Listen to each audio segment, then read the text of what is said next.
I think it's hard to be fearful of something that you can't see. It's hard to be fearful of something that you can't see or feel. But at the same time, this is a once in a lifetime event. This is something that I've never been in a national emergency. I've never been in a pandemic.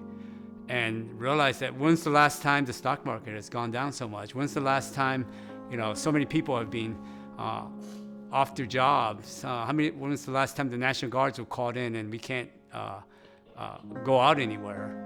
So when you put that in perspective, I think you have to realize that there's something brewing there and we need to all do our share.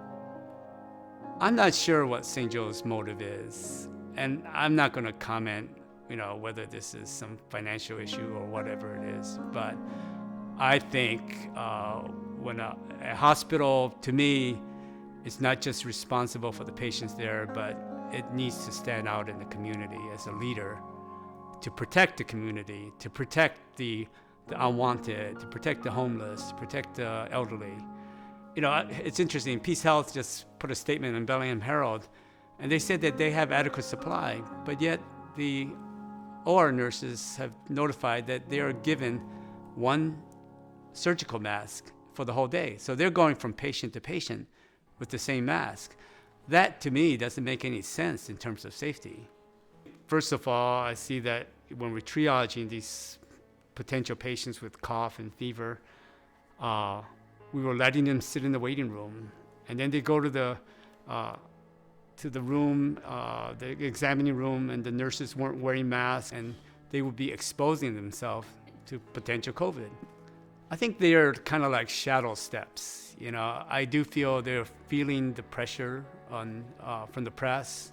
I do feel they're feeling the pressure from social media and the community, but I don't really feel they fully comprehend the potential damage to healthcare workers.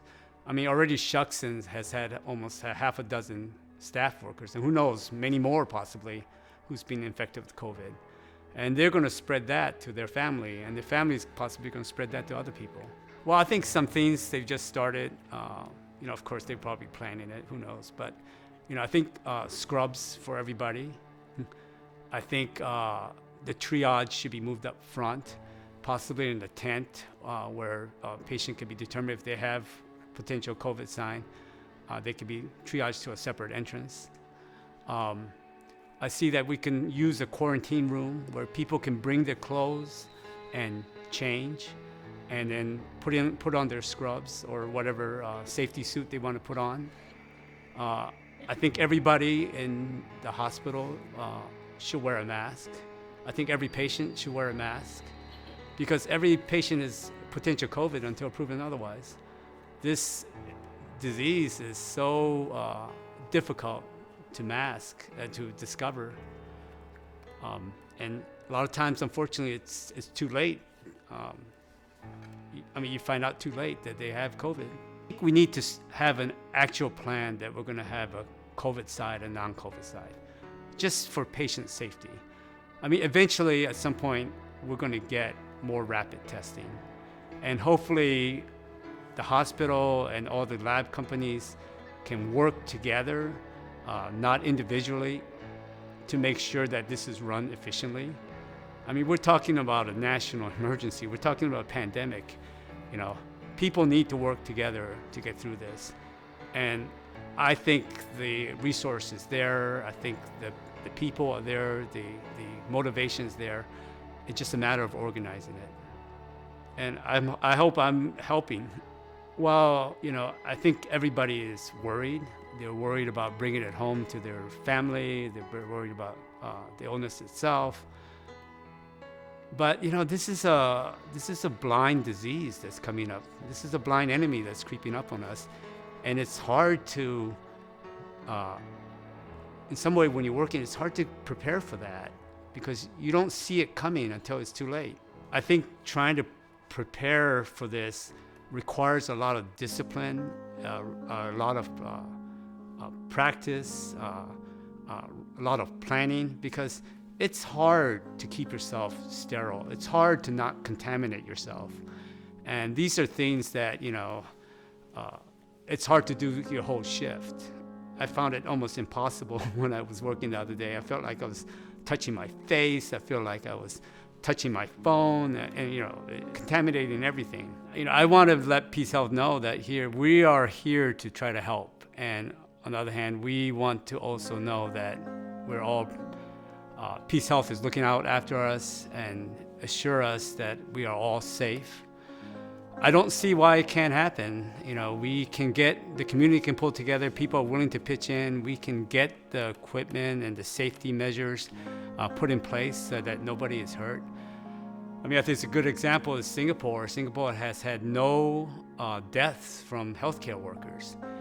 And I do fear for my staff, I fear for the healthcare field in Bellingham. I don't feel we're adequately prepared. And that's why I'm here. Well, we've been through meetings and they keep telling us, well, we're going to be in real trouble if we get multiple patients and that we don't have enough equipment, for a week and so the fear was there. But, we all kind of thought, well, maybe this won't get carried away. Maybe the government, CDC, will control things and isolate patients as soon as they find them. But then we're starting to find, wow, there's community-acquired coronavirus. And on top of that, our testing was so delayed, especially at Peace Health. It's only logical to think that this storm is possibly brewing and that we should be prepared for it. So when I was flying to South Dakota to go work in the Indian reservation, I realized, wow, people are wearing masks, people are wearing gloves, but where is the place that has the highest concentration of COVID? And that's the hospital. We're sitting on potential COVID patients. We are sitting on COVID patients. And we're not protecting ourselves, and as a result, we are spreading the germ to our family and our community. Italy, for example, had 30% of the healthcare workers infected. So, I started my Facebook page, and the support I got was just incredible. The support from the business, support from legislature, support from fellow doctors. But the one thing I did realize was people are afraid to talk, and they wanted to be anonymous, and I understand that. I think I totally understand that. A lot of us, we need to make a living, but I also want people to know that the community is behind us, and the healthcare people are also there to help the community, and I feel that we can do this if we can pull it together. I feel Bellingham could be a place where we can put our resources together and help each other out. I also feel that this is going to be a long event, and we have to think in the long term. We can't think of 1 week ahead. We have to think of 3 months ahead, 4 months ahead, if not. We have to look out for the shelter, not just the nursing homes, but the homeless, the elderly, people who can't get their supplies.